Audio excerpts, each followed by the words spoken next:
But it's so broad. Like, okay, they need local to tie governments can be one topic.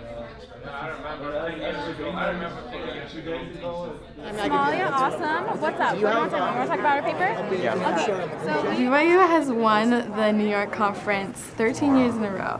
All in favor? And that's kind of intimidating. All opposed?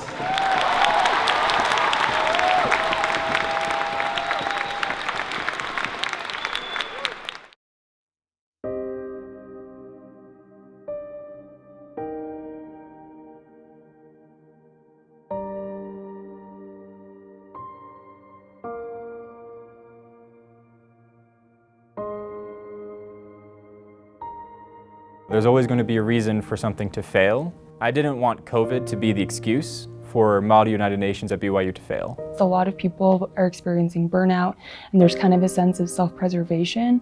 And in spaces like that, I think it's hard to be really invested in academics because it doesn't feel real. I've had a number of friends that have actually dropped out of school for the time being to just take a job, wait till this curve ends and go back to normal because it's really not their thing and it's hard to focus. You would have all of these plans, and within a week, all of them would cancel. So it started out with being MUN, going to New York. It continued on to be Belgium. It continued on to be internships in senator offices. It was a time for me to reflect. It was a time for me to just sit back and understand what's important and kind of reevaluate what I was going to do. You know, it was hard. It's been hard not to have some sort of imposter syndrome as a TA even, just because I didn't compete in New York and not knowing that my skills have actually been proven. Sometimes I have been concerned, I'm like, maybe I'm not as good as I think I am or as I hope to be. Some documents or some links. I expect to win. I expect us all to make the best of the situation and work as hard as we can. I think that there's been a long culture here at BYU, especially with the MUN program, of winning, and I don't think COVID should be a reason for that to stop.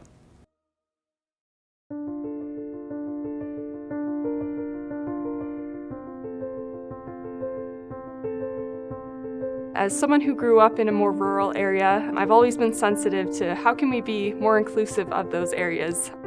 In addition to inviting my high school, we also reached out to several other rural schools and even had a school from Mexico join us. I wouldn't have been able to do Model UN, I think, without this pandemic, so it's kind of funny in that sense that it kind of gave me an opportunity when a lot of other things were shut down. This is my first time doing Model UN, and for a lot of people it's their first time doing it virtually too, so that kind of put me on the same level as others.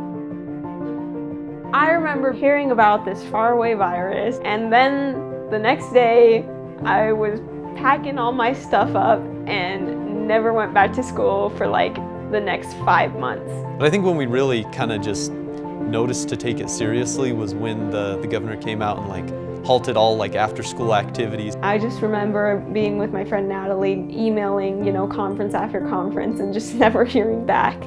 We were even really worried about BYU if they were going to do anything. I think that BYU's dedication to the international approach to education is part of the reason that we were able to go forward and host a high school Model UN conference during the COVID pandemic. I liked how the opening and closing speakers explained how they use diplomacy like everywhere. I did come out of diplomacy camp with a lot of confidence, because I think that's something that I struggle with a little bit. We feel sometimes we're isolated. We get very isolated. Most of these kids have never even left the state of Utah.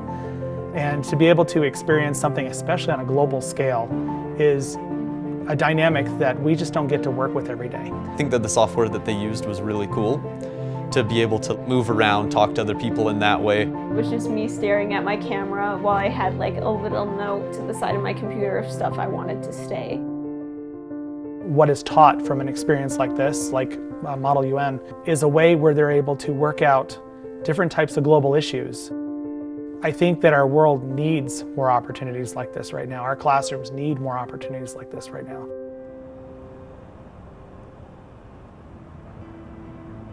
We usually wake up early for conference, we usually stay up late for conference, but because of the time difference, we're 2 hours earlier than everyone is in New York. My favorite part of the conference was just how international it was. I don't know if they would have been in New York, maybe they would have, but it was pretty easy for people to come from all over the world, different time zones, and we still effectively got a lot done. I think if you go into share, if they'll let you. I really admire each student who chose to do this. It's tough in a lot of ways to sit there for 6 hours or more each day, and you have to be focused every second, and you're trying to think of how to make things better and how to include people, and a million things going through your head, and it's exhausting, but this team has really toughed it out. And I love that in the evenings after this is all over, we just laugh and share the funny things that happen, share our mistakes, and I love the sense of camaraderie that we have in this group. I honestly wasn't expecting it to be as effective. I thought that being on Gatherly, like in a Zoom structure, would not work at all. I also was not expecting like informal discussion.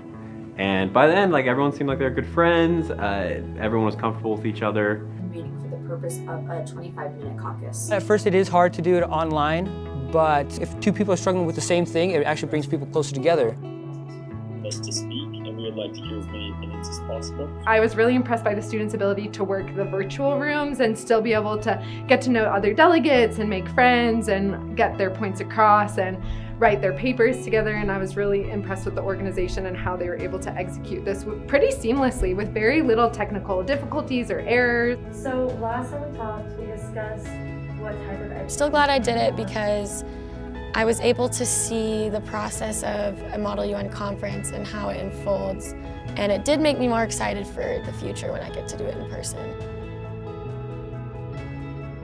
It's been kind of fun to be really secluded here in this Salt Lake City Center, just because I don't know if I would have gotten to know the other students as well had it not been for this opportunity to just be stuck together here in Salt Lake, which is fun.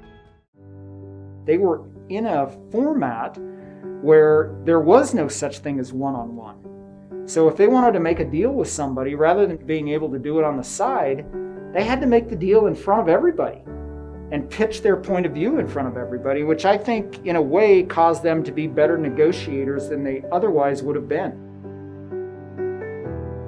I was so impressed by our delegation. They came in with a lot of consistency, a lot of grit, and they worked so hard. They were able to stay focused despite the obstacles, despite the circumstances, and even though I know that a lot of them were tired and trying to balance their own responsibilities with this conference. We come in a day late and we tell everyone that we don't compete on Sundays for religious reasons. People instantly accept that.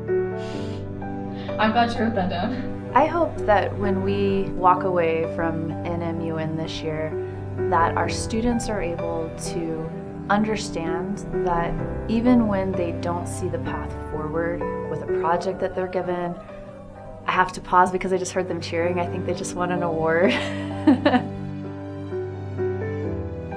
I'll never be able to say I went to National Model UN in person, but few people will be able to say that they went to National Model UN online.